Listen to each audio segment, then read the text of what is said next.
So Arsenal won a comfortable but not so comfortable game. It was sometimes a little bit tricky, and Olympiakos were actually decent attacking wise. Like they were uh, delivering great crosses in the box, and I thought that yeah, they are the champions of their league, so they have to put up some show, and all. They also have a good Greek support in London, so they were up for it.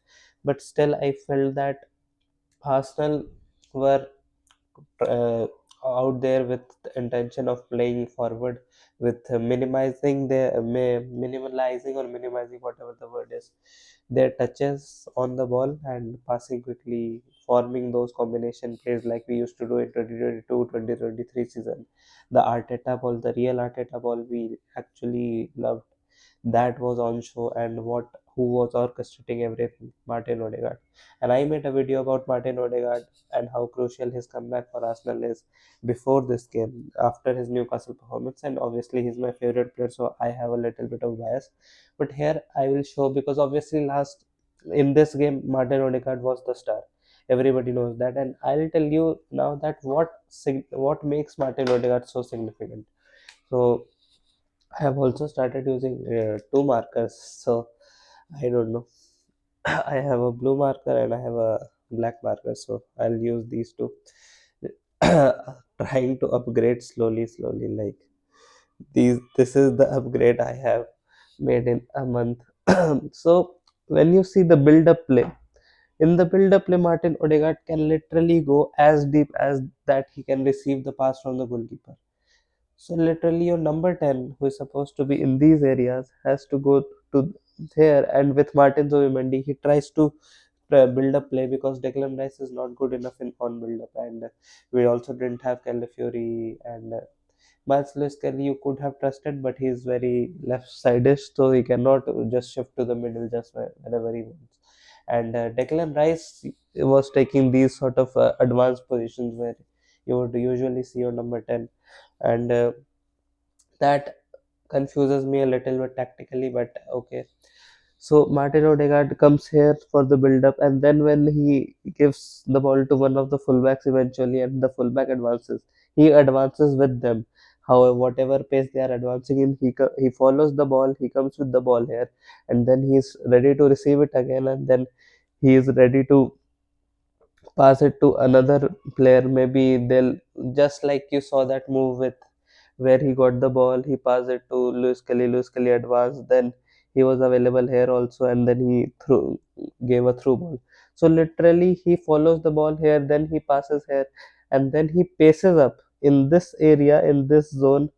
He paces up and takes this position very quickly so that he can find himself in spaces to find one or the other winger, and then he arrives to the box, and then he tries to score. Even when you see Ebreche Eze, he will occupy these sort of positions and he will be comfortable here. Sometimes he'll defend and he'll pass here. But to run the full length of pitch, to actually be the box to box midfielder and lead the side and be creative and be expected to run the whole game, Martin Odegaard actually, and to I also missed a thing he does. And when the other team has the ball and other team builds a play, Martin Odegaard is the one who is relentlessly pressing them the whole game. And he's one of the best pressers of the ball in the game, in my opinion. I think, not what in my opinion. He's generally one of the best pressers of the ball in the game. So literally does everything for the team, everything. And even if you can tell me that Breche is more creative, he has more threat, etc., etc., Martin Odegaard can orchestrate a game in the midfield, and he can, like, control the full length of the pitch, and from defenders to our wingers and to the central areas, and also the delivery to Gyökeres. Everything he's doing really well, and now if he comes into form, and in some games, we just go with Ebreches and Martin Odegaard like we did against Newcastle. It would be fantastic.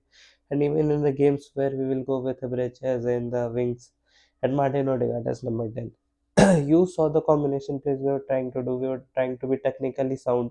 In this game, what I found Arteta is just misses a thing or two all the time.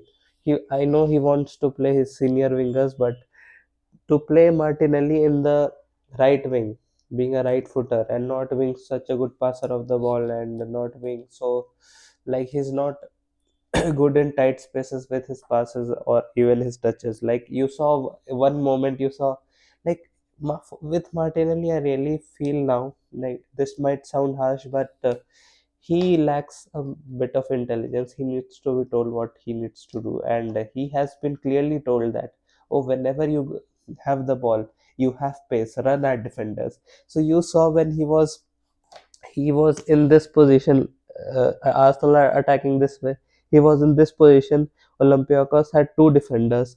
One was here and one was back there, and Gyökeres was in full space. He could not find this pass, but he uh, just knocked the ball away from himself and started running.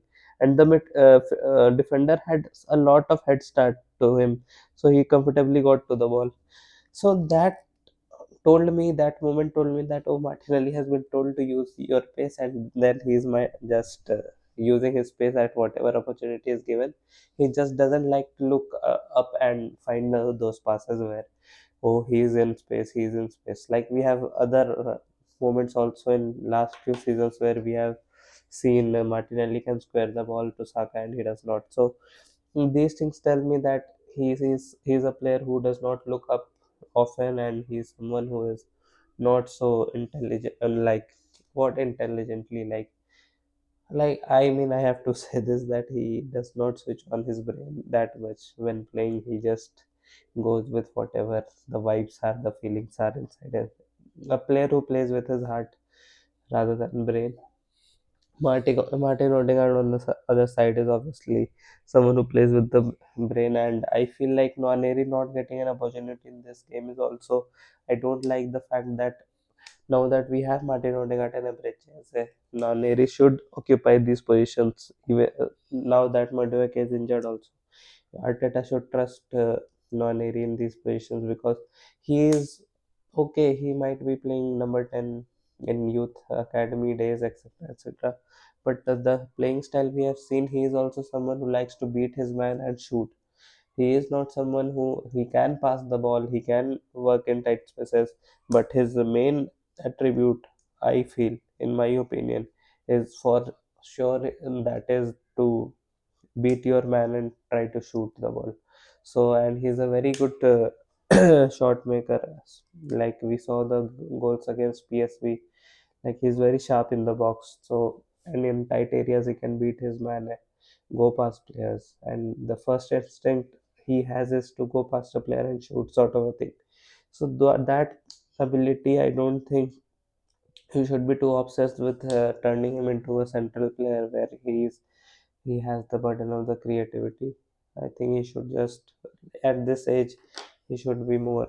I feel like Downman seems more like Downman is told to play freely because he's 15, 16 and he's trying to beat his man all the time. But he seems like someone who can occupy those central areas, make those runs, and find those passes. He looks more like a central zone player to me. But the fact that his height is so much and that he can cover the pitch, he, who can like, it is a little bit confusing how these players will occupy their spots in the squad and what their roles actually will be. But now that we have to play West Ham, I feel like West Ham is a game where you can play Breches and Martin Odegaard, and you can bring Nwaneri from the bench, and obviously you need to play Nwaneri in these sort of games against Olympiakos. Like, it was obviously not a full strength team you played there. Your wingers were for sure not your first choice wingers. So I feel like we are not utilizing our talents in the right way. Like, Martinelli is doing good in the left wing, so mostly you can shift him to the striker position if you want. Sometimes, if you want to give Jokeres a rest. Other times, you can. I don't think there is a point. And even in the last goal that Saka played, we are seeing a lot with Arteta. He's trying to switch wings, and Bukayo Saka used to be a left back, so he does not have a problem going either way, but I still feel like Bukayo Saka belongs in that right wing position. Too much switching and changing, I don't think should work. And Bukayo Saka is looking so sharp. He was also, when he came to the pitch, he was very sharp. like the chance Odegaard had, it was fully created by Saka. He created that space in that center zone where Odegaard could find himself in acres of space, and he should have buried that chance. Odegaard also should have s- gotten a 2-3 assists and a goal. So that was the kind of performance Odegaard had. Bukayo Saka is looking really good. Now coming to a little bit of negatives. I have already gone to the negatives with Martinelli. Martinelli's positioning in Arteta's Nwaneri conundrum, whatever he's doing with Nwaneri. But I think Gyökeres, I expected more. Like when he created that first goal where he used his physicality, I thought like if you are playing against Olympiakos, you should show more of it. And somehow, somewhere, like he's trying his best, he's doing it all, and he's getting himself into good positions, and he's having a few chances as well, but it is just not clicking for him. Just that he cut back and tried to shoot, and it went over the bar.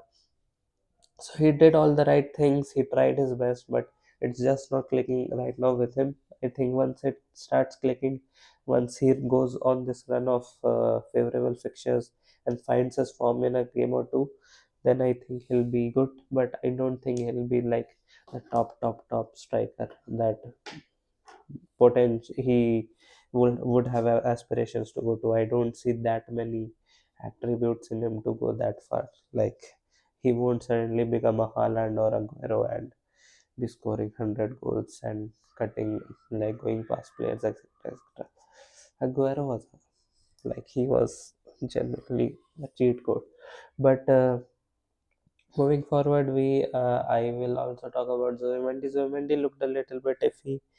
His passing was like he has been fine this season. He has been good this season. That goal also is scored, and overall he has been good. But just the sometimes when he is facing counter attacks, he panics a little bit. He tries to grab players because he knows that they can beat him, they can go past him and outpace him, sort of thing. So there a little bit of more street smartness he would want to grow out of whatever experiences he is facing right now.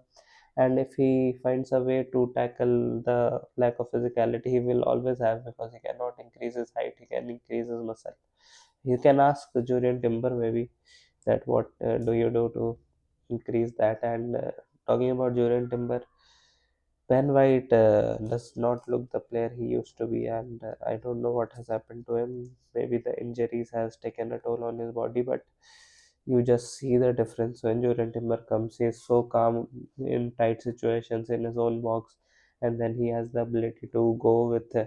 He has the ability to take this path and then link up with Saka and Odegaard, and then be equally calm in the possession box as well. So he has been a gem. And Miles Lewis Kelly, if you talk about like Miles Lewis Kelly, generally the only problem he has is he holds on to the ball a lot, and he relies on his body a lot. Like he likes to protect the ball with his body a lot, and it is a very good attribute to have, and he has a lot of success with it. But he's too obsessed with one move, and he seems like a one trick pony right now, sort of.